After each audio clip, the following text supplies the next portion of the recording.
Okay, well, it's a good podcast. I wish Philly had known that because they could have been the team to claim him off of waivers when the Magic got rid of him last year. Patrick Beverley, it is July 5th? Mm-hmm. From July 6th of last year to right now, that's 364 days. He has been a Minnesota Timberwolf, a Utah Jazz, never played for him, though, a Laker, regrettably, a Magic, never played for them, a Bull, where his only moment of note was the too small stuff, and now a Philadelphia 76er.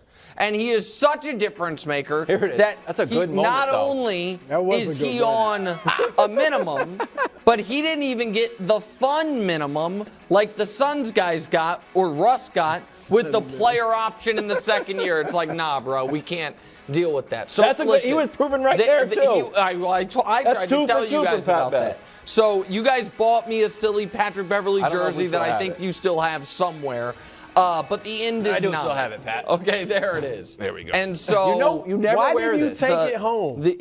Wear it summer, you can have your arms out. Patrick Beverley once was a useful player in this league, and that was alongside James Harden. But that time has come and gone. But now? And so I do find it interesting that they are bringing him in, if nothing else than to show their confidence that they might keep Harden. Right. But no, I mean he's going to be the 11th man. He's not. I definitely think it's related to Harden. And look, his best days are behind him. There's no doubt. You don't say. But yes, exactly.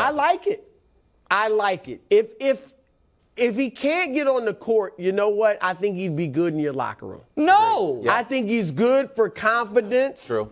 I think he will be Harden's hype man. Mm-hmm. Harden had some bad moments even with Beverly there in Houston, right, in the playoffs. But I do think maybe he can get Harden going. Hype him up, get his confidence. There for? And P.J. Tucker at least is good at basketball still? I'd like a little help. I'd like a little help, and that's Patrick Beverley. I'm not down on this. I think that, I don't think it would have changed anything last year, so I disagree with Doc on that. But I agree with Doc on I like Bev there. They need you. No, they need a little more tough. They need a little. He's not a little more tough. He's great for vibes.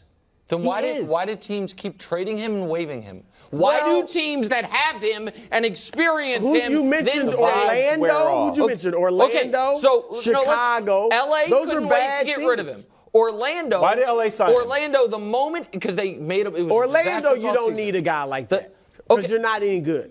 Sorry, Wild. Okay, Chicago was a play-in team last year. They were up 3 on Miami with minutes left. Maybe they could have been in the finals. They're not good enough. Hold on. They got the Patrick Beverley experience. They could have had him for, let me check, the least money you're allowed to pay a player. And they were like, no thanks. So, what are we talking about? He can't hurt. He does hurt. That's why teams Doc keep paying said him to go Harden away. respects him. Yep, I like him. Doc says Doc's not the coach there anymore. Well, it's Nick Nurse. Get him in there. It was a nice move from Doc to recommend. I like it. I like it too. Nick just is down. No, and I like. Okay, just because he said we had the worst show on television. No, that's not why. Did he say that? Yeah, I mean, no. But to be fair, I changed everything I said. Honestly, I think it was a shot at Nick. It was just me. I still think it's just me, and that's fine. But I am not responding to that because my commentary on Patrick Beverley far predates him ever firing back. And he's welcome to fire back. That's what he has a much longer future podcasting career than basketball career ahead of him. So I don't blame him for that. So does everybody. He's just That's not fair. Oh, well, it's podcast can go on for 35 years. Okay, I'm just telling you. Year 36. Okay, go what ahead. What happens to podcasts? Okay, go ahead. In any event, let's check in on James Harden. Last spotted at Michael Rubin's party, which was a blast. Left early in the Uber situation. Oh, don't get me started, huh? What's going on? Anyways, overall, good times. Harden was there, posed for a lot of pictures. Here's some with his current teammates. Now, he also posed with Tom Brady, and I don't expect him to play football, but this seems like a positive development. Brew, should Harden consider staying in Philadelphia? He should more than consider it. He should stay. This is the best place for him. Now, I like him with the Clippers, right? Mm-hmm. That'd be a heck of a big 3. But here's the problem. They're not healthy. Oh. I mean, of all the teams, Phoenix and the Lakers, that we have to say, the Clippers if healthy, are the worst. By far. By far. Paul George has missed an average of 35 games since he's been a Clipper the last 4 years, all right, per season. Kawhi Leonard's missed an average of 40 games since he's been a Clipper per season. There's no reason to think both of them will be healthy for the playoffs. And if Harden goes there, you're still. What if they get hurt and they don't have a really good season, and Harden has to do too much, and it's not the same, and he has a lot of bad moments? How much money is he getting as a free agent next year? Stay in Philly. I don't think they'd win the championship, but hey, they'd have a shot. And if he plays well, they'd have a better shot. So go out there, stay in Philly, play well. And you feel that way even if they trade for Dame?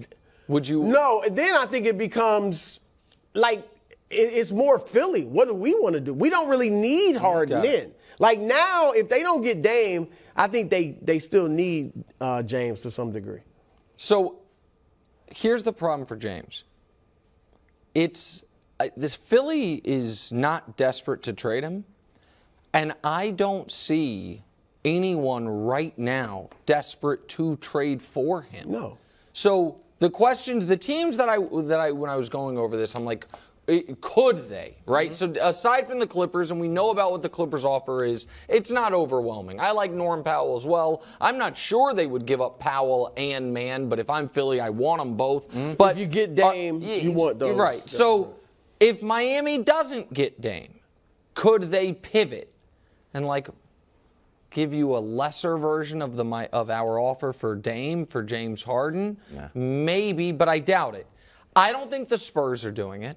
I don't think it's like, hey, Victor, we're going to teach you how to be a pro. Right. Here's James Harden. No. All right. I think a team that I think he would work really well on, and they'd love to have him, but they don't have the assets, is the Lakers. I actually think that fit would be good, but they don't have the assets to do it. The Pelicans have the assets, but I don't see it happening. The one team I came across that I'm like, I bet James would enjoy living there. They kind of are in this no man's land, and they have the assets. Is Toronto? Yeah, I was gonna say. Is the Raptors Don't maybe get Bruce started. could do it? Right. But they wouldn't be very good. Well, but they're okay. what are the Raptors trying to do though? You know what I mean? Like they seem to be in a weird. take the Let expiring Fred VanVleet contract and walk, let him but play. then they still have Siakam and. Can I So put I'm not something- sure. I just might just to quickly sorry. here. You think Miami's the best place outside? I just the Clippers? think that unless How's he Daryl and he falls coach? in love with the Clippers offer, I think he's going to be like, yeah, we're going to wait. And I don't want to make too much of these Instagram photos. But James doesn't seem like it's not like a Ben Simmons Embiid thing. Like I can never play with him again. I don't think that's what's happening. So why isn't this on Embiid? So here's what Embiid said about Jimmy Butler once Philadelphia played the Heat. I won't sit here and say I didn't wish he was still my teammate. I still don't know how we let him go. So if Embiid wants James Harden to stay, why doesn't he say, you know what, I'm the MVP. I don't want James Harden to go. Don't let him go. I don't think, Not hold him, but make it work. I think part of that is respecting the player's wishes. Like we always see guys say, look, he got to take care of his family. He's got to I'm going to stay out of his pockets. Harden has come out, or, the reports that he wants to be traded. So it's not Philly saying we got to trade James Harden. It's Harden saying I want out. So Embiid would be going against Harden, which I don't think he wants to go against. And from what player. I understand, Philly is in earnest doing what they told James they would do, which is surveying the landscape.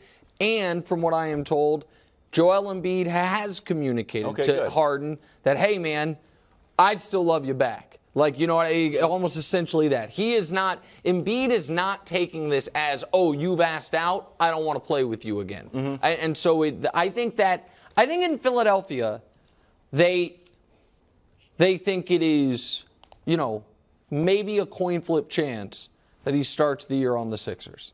And I don't think there's a good chance. Yeah, and I don't think that's irrational. Okay. Thanks for watching. Subscribe here to get more from the show and to check out clips from other shows on FS1.